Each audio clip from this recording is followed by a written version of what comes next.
and welcome to NDTV Profit. Today I'm joined by Rajat Khurana, who is the MD of ASICS India. Thank you so much for taking the time, Mr. Khurana. I understand that the brand has entered India in 2015. You've spent 8 years in India now. You have 100 stores. What are the plans? What next? How many more stores do you plan to open? And also in terms of the demand, if you can share some insights on how the demand scenario is panning out. Okay. So rightly, thank you for being here. As you mentioned, we opened our first store in 2015. That was we opened our first store in Silk City Walk, the capital of India, New Delhi. And then, since in the last 8 years, we have opened more than so. Last year, December 2023, we touched the milestone of 100 stores. So from one in 2015, we reached to 100 stores. Not only the expansion of these stores, we also expanded our footprint by a multi-brand outlet. So we currently provide more than 800 point of sales in India. Plus, we have e-com, which is growing very fast. In the last 8 years, we have witnessed, I think, a tremendous growth. I'm very happy with the kind of the growth ASICS has been doing in India. Going forward, we plan to expand our retail footprint. I would say we will be adding more than 15 stores every year. In the next 3 years, we plan to double our stores from 100 to 200. In terms of demand, the demand for sports is booming. I would say with the post COVID, with the increase in the fitness culture and the increasing health consciousness among the Indians, is propelling this growth of the fitness in India. And I think that is helping for a brand like us. For us, the running is the major segment which contributes to the growth. And I think we are in the segment where the demand is growing. Right, but the demand, the kind of demand that we had seen during COVID, when the sports footwear as well as the apparel industry has also seen some kind of an uptick. So has that kind of demand bottomed out, especially for the sports footwear? No, I would say the people have actually realized the importance of sports in their daily lives now. And it has become a habit now. Post COVID, the people adopted this kind of a lifestyle just because of the COVID. And now it has become a habit for them. I think this is here to stay. And the demand will further increase in the next coming years. Got it. So apart from your store expansion plans that you mentioned, what would be the other focus areas for ASICS in India over the next 3 to 4 years? So we do our business not only from the mono stores, as I mentioned. So we have different verticals of our business. So one is the mono store expansion, which I mentioned to you. We plan to open 15 to 20 stores year on year. Plus, we have another point of sale, which is the small mom and pop store, the small sports specialty stores, which we service through our distributors. Currently, those are more than 800 point of sales. In the next 3 years, that will increase to 1200. Third is when it comes to the corporate business. Our corporate business, which is the B2B business, is growing very fast. Currently, the share of the corporate business is just close to 5%. But in the next 3 years, we plan to take that share to 10 to 12%. And fourth, last but not the least, the e-com business, which is growing very, very fast. The total digital business for the brand is more than 35% of the total business currently. And I think with the growing demand, that digital business is here to stay and contributing the sale 35 to 40% of our total business. So when you say 35 to 40, does it mean that the third party, e-commerce platforms, or do you also own a own D2C platform? It includes both. So it is the three verticals of e-com when I say. One is through the wholesale selling to the third party, for example, the Amazons and the Flipkarts of India. The second is through our .com, which we do. And third is through the marketplaces on these platforms like Nykaa, Myntra, Amazon, Flipkart. So it includes all the three verticals of the e-com business. Got it. In terms of your overall turnover, could you shed some light on how much is your FY23 turnover and also your estimated FY24, or maybe 2 3 year down the line, what is your revenue target? So we follow when we have calendar year Jan to December. So Jan to December 2023. So the official figures are yet to be audited. The audited figures are yet to be out, but we grew by more than 37-38% over last year, or close to 40%, which we grew over 2022.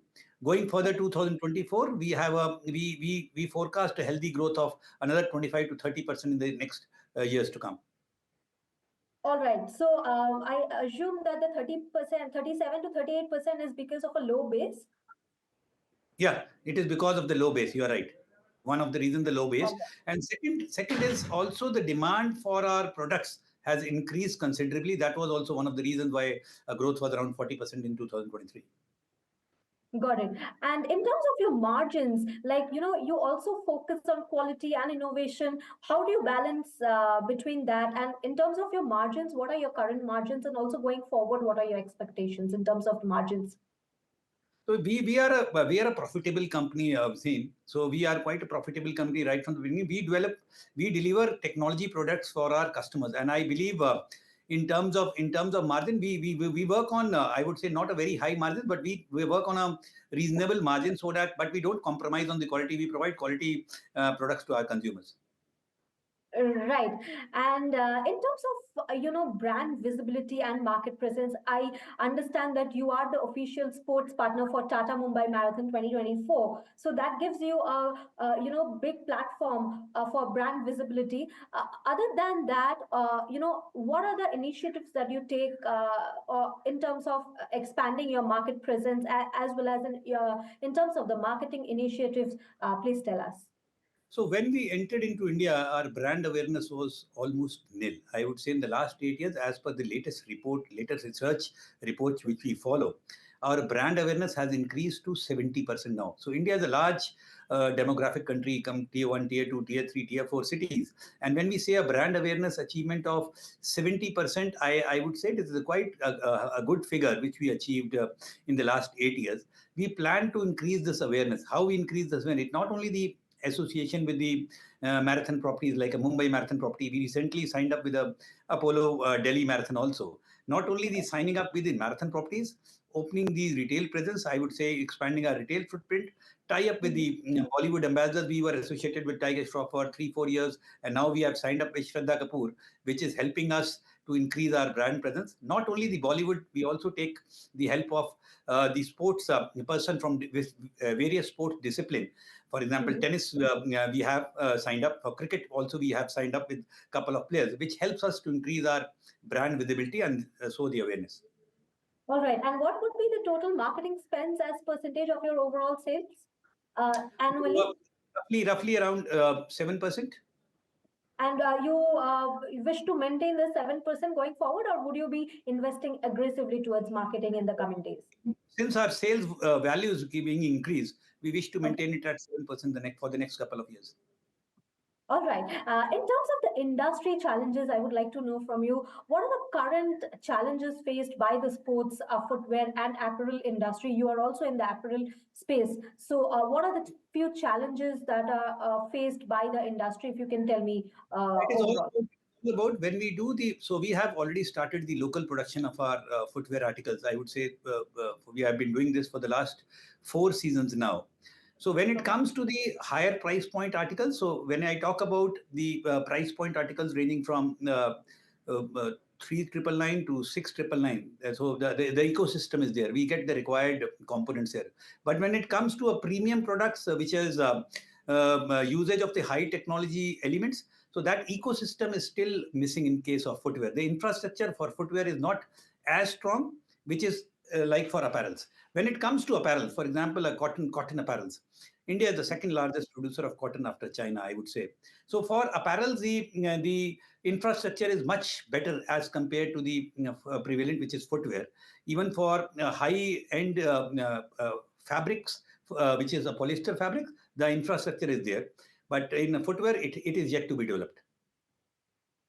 Okay, got it. And in terms of technology, I guess the Foot ID technology has been a standout feature, setting ASICS apart in the market. Any new technology in terms of innovating that you are looking at? So that Foot ID, what you rightly mentioned, right from our store. So most of our store, 90% of our store have that Foot ID, unique Foot ID. I would say that has a conversion rate of more than 90%. A customer trying a Foot ID gives him the biomechanics of his or her foot, and that ways I think within that Foot ID, the new technologies keep on updating on that Foot ID, and I think that is a very significant USP for our brand, which gives you a right measure of what kind of a foot you have and what kind of a shoe is recommended to you.